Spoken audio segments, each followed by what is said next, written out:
মায়ানমারের রাখাইন রাজ্যে অবৈধভাবে পাচারকালে বিপুল পরিমাণ ইউরিয়া সার সহ ১০ জন পাচারকারীকে আটক করেছে কোস্টগার্ড।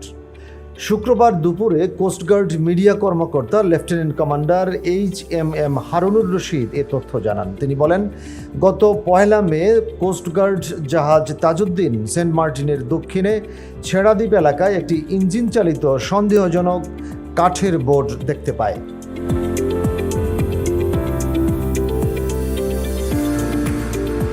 বঙ্গোপসাগরে ৫৮ দিনের মৎস্য আহরণ নিষেধাজ্ঞা চলমান থাকায় উক্ত এলাকায় বোট থাকা বেআইনি।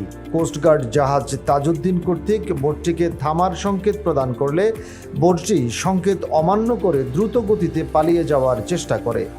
পরবর্তীতে জাহাজ কর্তৃক বোটটিকে আটক করা হয় এবং বোটটিতে তল্লাশি করে অবৈধভাবে শুল্ক কর ফাঁকি দিয়ে মায়ানমারের রাখাইন রাজ্যে পাচারকালে ৬০০ বস্তা ইউরিয়া সার সহ ১০ জন পাচারকারীকে আটক করা হয়।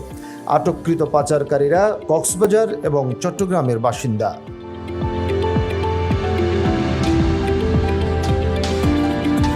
পরবর্তীতে জব্দকৃত সার টেকনাফ কাস্টমসে হস্তান্তর করা হয় এবং আটককৃত পাচারকারী ও পাচার কাজে ব্যবহৃত বোটটি টেকনাফ মডেল থানায় হস্তান্তর করা হয়। তিনি আরও বলেন, দেশের আইনশৃঙ্খলা পরিস্থিতি স্থিতিশীল রাখতে বাংলাদেশ কোস্টগার্ড ২৪ ঘন্টা টহল জারি রেখেছে, যার মাধ্যমে কোস্টগার্ডের আওতাধীন উপকূলীয় এবং নদী তীরবর্তী অঞ্চলের আইনশৃঙ্খলা পরিস্থিতি ও চোরাচালান রোধ অনেকাংশে উন্নত হয়েছে। চোরাচালান রোধকল্পে কোস্টগার্ড কর্তৃক ভবিষ্যতেও এ ধরনের অভিযান অব্যাহত থাকবে।